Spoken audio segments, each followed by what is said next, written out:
Soy Irene Chiquiarbauer, mujer, escritora, profesora, periodista y madre. No recuerdo el primer libro que leí de chica, porque leí muchísimo. Recuerdo el primer libro que quise sacar de una biblioteca cuando ya no tenían libros para chicos y no me compraban todos los días libros, y dije, voy a agarrar este libro de la biblioteca de mi familia y agarro una biografía de Stefan Zweig de María Antonieta, y me dicen, ese libro no es para vos. Mi lugar preferido para escribir es donde esté cómoda, cambiando de lugar, cambiando de mesa. Mientras escribo no me puede faltar agua, té, muchos tés. Me hubiera gustado ser, relacionémoslo con Virginia y Victoria. Orlando. La literatura en mi vida es parte de mí.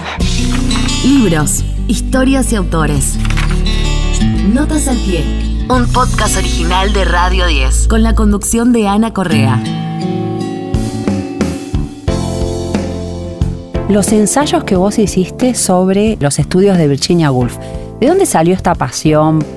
Tengo que decir que es una pasión porque tanta investigación, tanta producción y todo, debe ser algo más que interés académico. Me imagino que hay algo más. Diste en el clavo, porque yo tengo 2 maestrías y después hice un doctorado, ¿no? Pero la biografía de Virginia Woolf, que es mi trabajo de muchos años, una investigación muy grande, una biografía muy extensa de 900 páginas que está publicada acá y en España, esa la escribí porque yo tenía ganas de escribirla y quería contar a Virginia Woolf de cierta manera, ¿no? No como estaba contada hasta ese momento en otras biografías, tanto en las que estaban en castellano como las que estaban en inglés. Entonces, como realmente estaba todo el material muy a disposición, me puse durante 7 años a escribir esta biografía. Yo me acuerdo que cuando hacía la maestría en comparadas y después hice el doctorado, los profesores me miraban y decían, ¿vos qué estás haciendo? Y escribiendo una biografía de Virginia Woolf. Y decían, pero qué raro. Finalmente, cuando la biografía sale en 2012 por Taurus, el profesor, lo voy a nombrar, el profesor Montesanti, que admiro mucho, traductor, poeta, a cargo de literatura inglesa en la Universidad Nacional de La Plata, dice, pero usted, ¿por qué no hizo el doctorado con este libro? Y yo le digo, ¿sabe lo que pasa? Yo la quería escribir como tenía ganas y que tenga que el lector se enganche, digamos, como a mí me gustaría. Y entonces una escritura académica me hubiera puesto en algunas dificultades para ello. Pero por otra parte, como tengo esta formación académica, la biografía tiene notas de toda, está citado de qué lugar se dice cada cosa, cada opinión, cada referencia de Virginia Woolf. La bibliografía es enorme, pero lo quise contar de una manera narrativa, como si fuera una novela, que entres en la vida de Virginia Woolf. Notas al pie.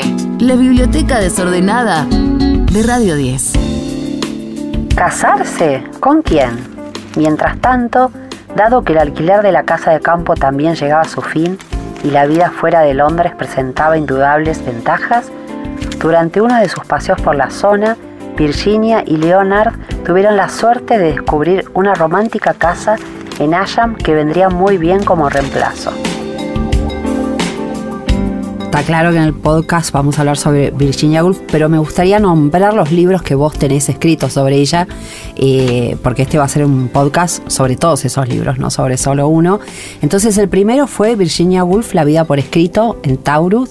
Este libro tremendo para todas y todos los fanáticos de Virginia Woolf, es como un imprescindible. Después vino el ensayo personal. Victoria Ocampo, el ensayo personal, donde yo hago una introducción acerca de por qué considero a Victoria Ocampo como una ensayista personal, una categoría poco usada en nuestro idioma, pero sí muy usada en inglés, y también que remite a Montaigne, un autor que además Victoria y Virginia admiraban y sus respectivas parejas admiraban muchísimo. Era curiosamente Montaigne, el inventor, digamos, de alguna manera, del ensayo personal, era admirado tanto por quien fue amante de Victoria como por el marido de Virginia Woolf. Mira qué casualidad. Y las dos escribieron ensayo personal, que es un ensayo no académico, es el que escriben las outsiders, las mujeres o los hombres que vienen a dar su opinión pero no están con formación académica. este libro es de Mar Dulce, digamos. Sí. Y después la biografía la encuentro entre Virginia Woolf y nuestra Virginia Woolf, que es Victoria Ocampo, que lo sacó Editorial Elateria. Bueno, estos son... ¿Hay algún libro más que se nos esté escapando que haya escrito sobre ella? No. Sobre ella no. Tengo un libro sobre Eduarda Mansilla, que es una escritora también pionera del siglo XIX. Sí. ¿Y ella tiene encontramos algún link con...? No, porque no encontramos ningún link. Curiosamente, la podría haber conocido Victoria Ocampo, porque, bueno, perteneció también a una familia de la historia argentina. Eduarda Mansilla es hermana de Lucio B. Mansilla, el autor de Una excursión a los indios Ranqueles, hija de el héroe de la batalla de Obligado, pariente de Rosas. Bueno, Victoria también venía de todo ese entorno, pero algo sucede cuando Eduarda Mansilla fallece. Ella pide que no se vuelvan a publicar sus libros, y vos sabés que Victoria Ocampo no la nombra nunca. Es muy probable que ni siquiera se haya enterado de su existencia. Qué loco. Cómo se taparon a las mujeres por distintas razones. Sí, yo siempre cuento que, digamos que me enteré hace poco por Inés Fernández Moreno, que su madre, su abuela, la mujer de Baldomero Fernández Moreno, era la que escribía, pero escribía a mano, después le corregía a Baldomero, pero guardaba en su cuarto escondido sus manuscritos, que ella ahora los está rescatando, pero ella no la dejaban escribir. Bueno, y cada una de estas anécdotas nos remite al libro, como se llama, La Biblia del Feminismo, que es una habitación propia, un cuarto propio. Sobre eso te quería preguntar algo que me gusta preguntarle a especialistas. Hubo un tema con la traducción, ¿no? Del un cuarto propio, que acá se conoció por Borges. Claro, lo que pasa es que cuando Victoria Ocampo viaja, hace un viaje a Europa después de muchos años de no viajar a Europa, va a la famosa librería Shakespeare & Company y a las librerías de Adrián Monnier, y ahí le dicen, usted tiene que leer un cuarto propio. Estoy segura, le dicen, que con este libro sueña usted. Ella, porque la conocen, porque Victoria habla de que ella no tuvo educación formal y que ella le hubiera gustado escribir, y bueno, esas cosas que hacía Victoria. Entonces le dicen, con este libro sueña usted. Y ella, cuando lo lee, queda encantada, y pasan unos pocos años. Bueno, funda la revista Sur, luego la editorial Sur, y en el 34, finalmente, en otro viaje a Europa, conoce a su admirada Virginia Woolf. Cuando la conoce, consigue que Virginia le deje traducir por primera vez a nuestro idioma, el idioma español, su obra, ¿no? Gran mérito de Victoria Ocampo. ¿Y qué hace Victoria? Dice, bueno, para mí la mejor escritora es Virginia Woolf, tiene que ser traducida por el mejor escritor nuestro, que es Jorge Luis Borges. Entonces se lo da a un hombre. Esa es la explicación que tenemos que darle, me parece. Podría habérselo dado a traducir a una mujer, bueno, pero ella quería que lo que ella consideraba la mejor escritora sea traducido por el mejor escritor. Una Aleph de Libros Hecho Podcast. Notas al pie, en Radio 10. Irene Chiquiar-Bauer nació en Buenos Aires, es escritora, periodista y docente. Publicó ensayos sobre Felisberto Hernández, Julio Cortázar, Victoria Ocampo, Virginia Woolf y Eduarda Mansilla, entre otros. Virginia Woolf y Victoria Ocampo, biografía de un encuentro, es su último libro. En Instagram es @IreneCHBauer. Notas al pie. Notas al pie. Más que 7 locos detrás de un gran libro. Claramente es un lujo tener esa traducción de Borges, pero ha sido cuestionada en los últimos pero contá, tiempos. Porque increíblemente esto es algo que no se sabe tanto, salvo por los especialistas. ¿Por qué fue cuestionada esa traducción? Mira, ya en mi biografía, en el 2012, yo en una nota al pie pongo, hay una profesora, Li Leone, que es muy joven, estuvo hace poco ahora en Buenos Aires, norteamericana, que se ocupó de las traducciones de Borges, del Orlando y de Un cuarto propio. Y bueno, ¿qué pasa? Borges evita algunas sutilezas, algunas ironías, ¿no? que están en Un cuarto propio. Las traduce aplanando esa ironía o esa idea. El pronombre de, que es él o ella en inglés, da lugar a ambigüedades, y él aplana muchas veces, por ejemplo, en ese sentido. Entonces, después de Lili Leone, que tiene sus tesis, sus artículos, las pueden googlear y van a encontrarlo. También aquí hay otras especialistas en la Universidad Nacional de Córdoba también, que han seguido estudiando las traducciones de Borges de Virginia Woolf. Otra cosa que encontramos en Virginia Woolf, que yo cada vez que doy capacitaciones sobre perspectiva de género, feminismo, como que los grandes tópicos que se hablaron muchísimo después están como en todas o en sus ensayos o en sus novelas. Por ejemplo, Orlando. A mí me gusta decir que la ley de identidad de género tiene sus antecedentes en Orlando. ¿Qué trae de novedoso esa novela? Bueno, Orlando, a ver, ¿cómo la contamos? Virginia Woolf tuvo un matrimonio heterosexual y tuvo una atracción muy especial hacia las mujeres que siempre se dio en esto de escucharlas hablar, de sentarse a conversar con ellas. Por eso también le encanta sentarse a conversar con Victoria Ocampo.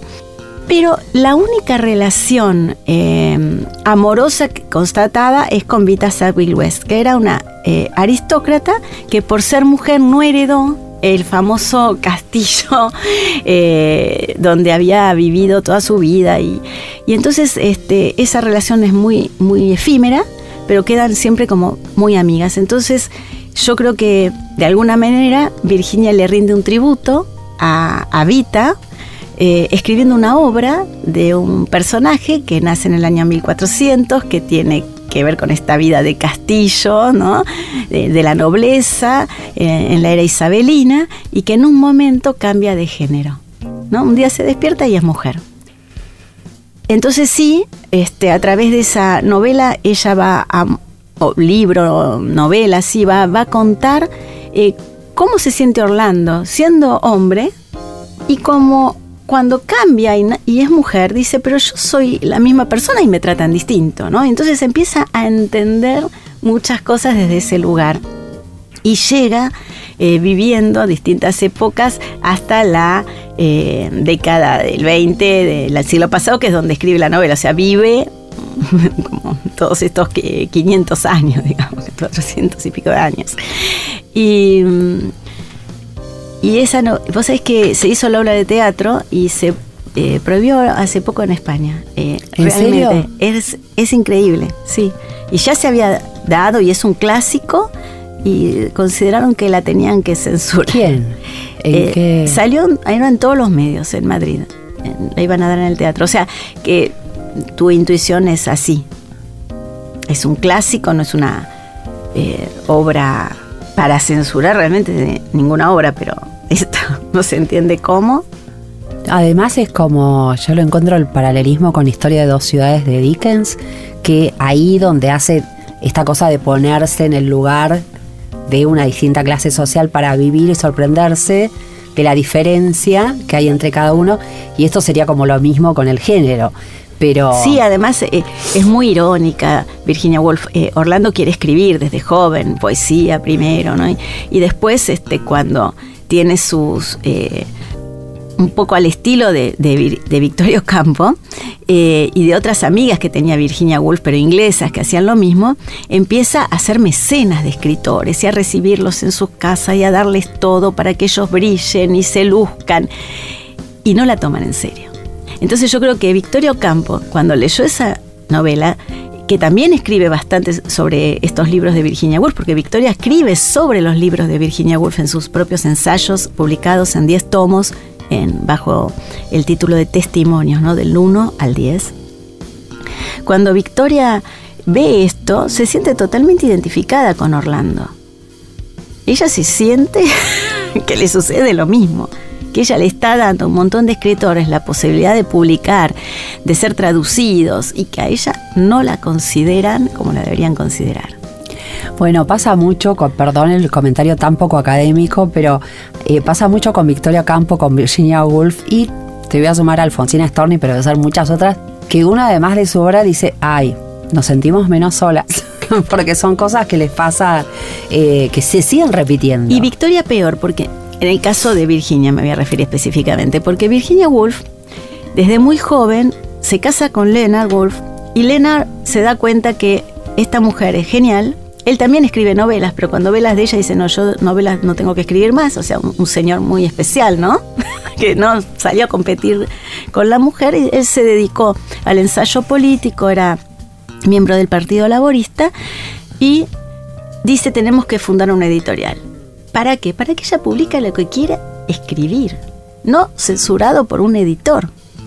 Entonces, esa editorial, que es la Hogarth Press, empieza a ser una editorial además exitosa y que les va muy bien económicamente, al punto que Virginia Woolf en un momento dice que gana lo mismo que un juez, digamos, de la corte, que es un muy buen sueldo, y estaba muy contenta porque con sus libros ganaba dinero. Llegó a ser bestseller, tanto en Inglaterra como en Estados Unidos. En cambio, Victoria no escribe ficción, escribe a través del yo de una mujer que no es académica y tiene además el hándicap negativo de que es mujer. Entonces es un yo no respetado. Virginia Woolf en su momento, no te creas tampoco que era totalmente reconocida. Había parte de la academia, de las universidades, que se burlaban de esta escritora. Y durante mucho tiempo hubo hegemonía de esos críticos. Así que si le pasó a Virginia Woolf, ¿cómo no nos va a pasar a... Bueno, le pasó a Taylor Swift. A todas. Y a Victoria más por esto, porque no escribía ficción. O sea, vos fíjate que está mucho más reconocida Silvina en un punto, porque es la escritora de ficción, que Victoria, que se la ve más como mecenas, como la revista Sur, la editorial, pero no tanto como escritora de ensayo. Notas al pie, la rayuela literaria de Radio 10. En noviembre de 1934, Victoria Ocampo pudo conocer a la escritora que le había señalado el camino para alcanzar su propia expresión. La primera vez que se vieron fue en una exposición fotográfica del artista visual Man Ray, a la que Victoria asistió con la esperanza de conocerla. En retrospectiva, pasa algo con la imagen de Virginia Woolf, más allá de toda la admiración que le tenemos, que yo la veo diferente a Victoria Ocampo y parecida a Alfonsina Storni en lo siguiente. Como que también queda como una imagen de la mujer que se termina siendo vencida. Me acuerdo cuando salieron la recopilación de los ensayos de Alfonsina Storni, una de las notas, ahora no me acuerdo la autora, la periodista que escribió una columna en Infobae que decía, bueno, esto viene a mostrarnos otra Alfonsina, no la que sufría, sino la que tenía ironía, la que fue avanzada en un montón de temas, en el voto femenino, en la defensa de los derechos de las mujeres, de las telefonistas.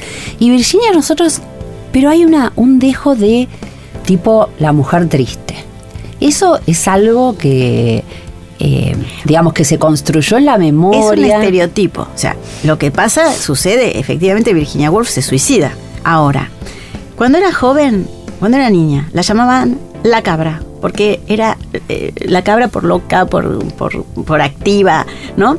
Y a la hermana, por ejemplo, que fue una reconocida también pintora, la llamaban la vaca, o sea, como alguien más plácido, ¿no? Virginia era pura chispa, era muy linda de joven, al punto que la comparan con los mármoles de Elgin, que son unos mármoles que se llevaron los ingleses de Grecia y por eso los llaman así, que están en el Museo Británico.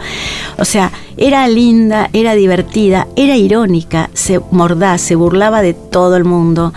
Entonces los hombres intelectuales, amigos de sus hermanos que habían ido a la universidad y que son el grupo que después termina siendo el grupo de Bloomsbury, se enamoran un poco de esta personalidad.